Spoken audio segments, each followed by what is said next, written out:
Interação gênica. Bom, interação, palavra interação, interagir, agir em conjunto. No que consiste a interação gênica dentro da genética? É uma linha de raciocínio, ou seja, a explicação de certas heranças que não seguem exatamente o padrão mendeliano. Porque aqui nós temos o quê? Mais de um par de genes localizados em cromossomos diferentes, agindo em conjunto, produzindo um mesmo caráter. Esse esquema que você está vendo agora na tua tela, você tem ali o primeiro par de cromossomos. Então você tem o gene Azão e o Azinho. E depois um segundo par de cromossomos com o gene Bzão e o Bzinho.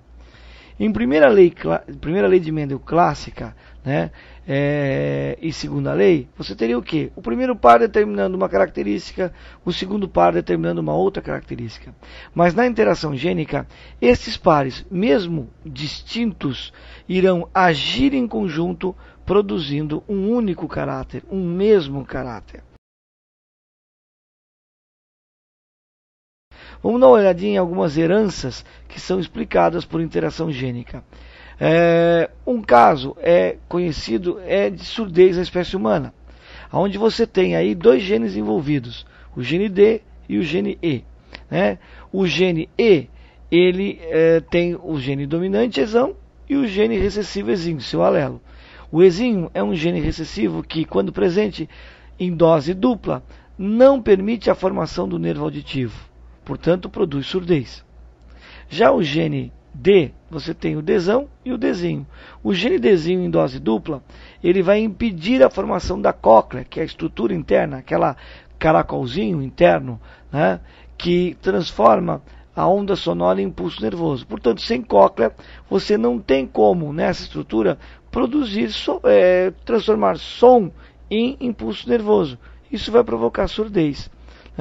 Então são dois genes distintos que agem em regiões distintas, mas que acabam produzindo o mesmo fenótipo, que é a surdez do indivíduo.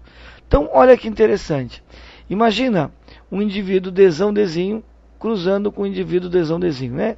Homem e uma mulher. Ora, o homem Dzão-Dzinho, Ezão-Ezinho tem a formação normal do nervo e da cóclea, porque tem gene dominante. O gene dominante Dzão permite a formação normal da cóclea e o gene dominante Ezão a formação normal do nervo. Portanto, você está cruzando dois indivíduos com audição normal. Posso montar a tabela seguindo a montagem de uma tabela de segunda lei, né? Vou colocar os gametas do pai na primeira linha, gametas da mãe na coluna. Como? Fazendo o tal do endocruzamento, né? Pego a carga genotípica do indivíduo, do homem, e faço. Ali ele é Dzão, Dzinho, Ezão, Ezinho. Então combino Dzão, Ezão, Dzão, Ezinho, Dzinho, Ezão, Dzinho, Ezinho. Embaralhei os seus genes. Mesma coisa, sua parceira. E agora eu faço o cruzamento. Olha lá. Primeira coluna, né? Você vai completá-la. Segunda coluna, você também vai completá-la. Terceira coluna e quarta coluna. Ora, cuidado agora. Quando nós trabalhávamos com a segunda lei de Mendel e ocorria o cruzamento entre dois indivíduos duplo heterozigotos ou de híbridos, nós tínhamos 9:3:3:1 como proporção fenotípica, correto? Agora você tem que lembrar aqui o seguinte, que se pelo menos um par dos dois genes envolvidos na herança forem recessivos, você irá produzir surdez. Então olha só o que vai acontecer aqui, ó. Eu teria uma proporção de 9 indivíduos com audição normal para 7 surdos. Os surdos vão aparecer aonde? Na primeira coluna, eu não tenho ocorrência de surdez. Na segunda coluna, eu tenho o segundo indivíduo, Ezinho, não formou o nervo. E o quarto indivíduo. Na terceira coluna, eu tenho os dois últimos não formando a estrutura coclear. E na última coluna eu tenho quantos? Olha lá, ó, o segundo, o terceiro e o quarto. Somando eu tenho 7. Coincidentemente, tem a ver com aqueles 3:3:1 da segunda lei de Mendel. Porque o 9 eram indivíduos dominantes para o primeiro par e para o segundo par. Isso impede a surdez. O primeiro 3 indivíduos que eram recessivos para o segundo par envolvido, mas dominantes para o primeiro. Aqui se deu pelo menos um par recessivo, surdez. O outro 3 inverte, recessivo dominante. Você tem pelo menos um par recessivo, nesse caso surdez, e o último era o todo recessivo, produz surdez total aqui. Portanto, esse é um caso típico de interação gênica, onde você observa que o primeiro gene interfere com o segundo no resultado final. Em segunda lei de Mendel, não. O primeiro gene expressava uma característica totalmente independente do segundo gene envolvido na herança.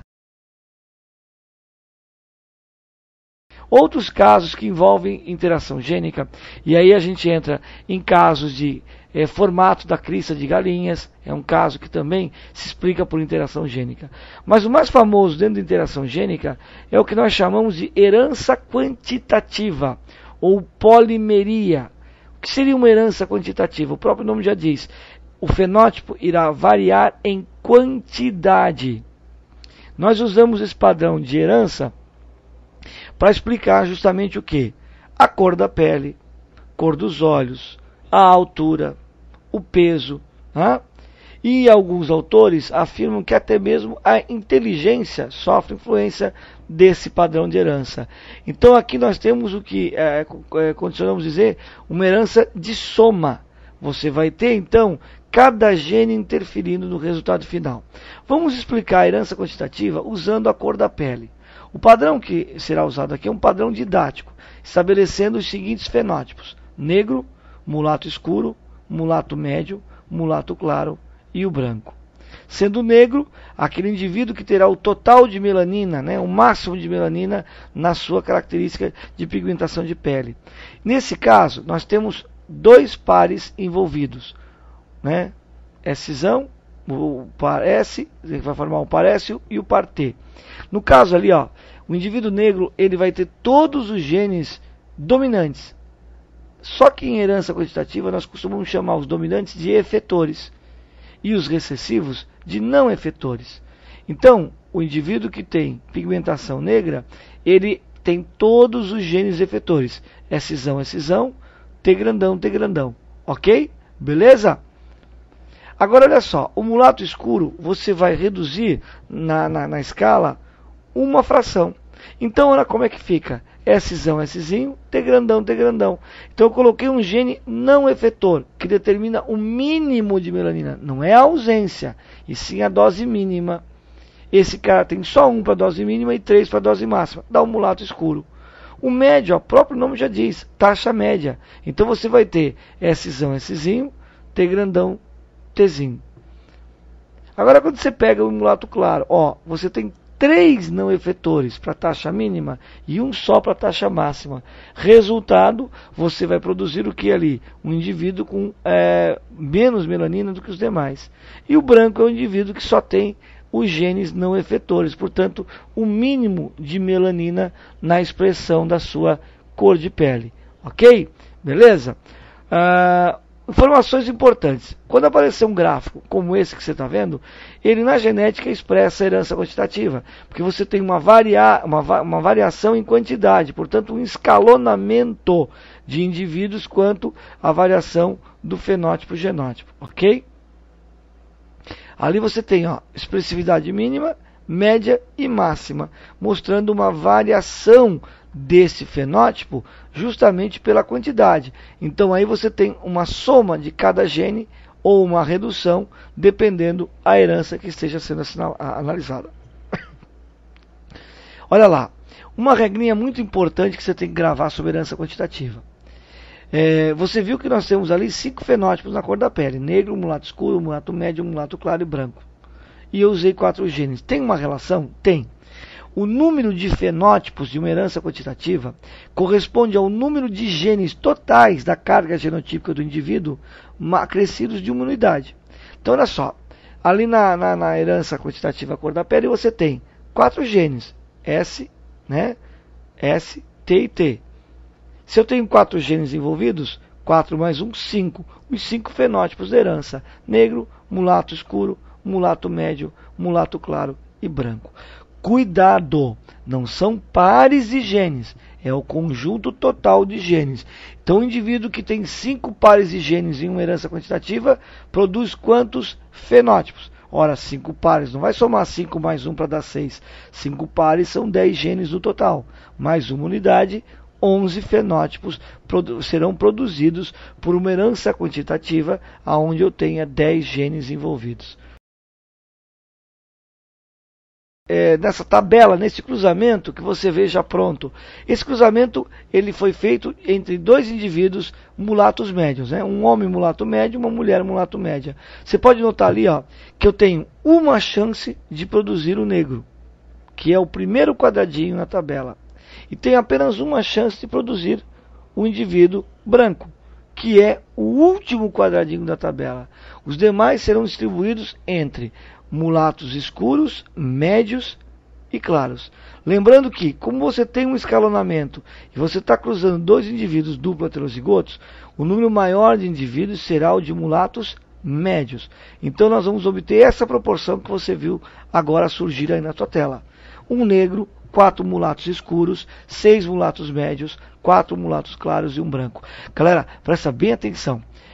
Isso é didático, tanto a nomenclatura quanto a divisão, tá? Então a gente não pode tomar isso como dados, e nem mesmo essa descrição, mulato médio, mulato escuro, o que seria isso? Isso é didático, foi estabelecido um padrão.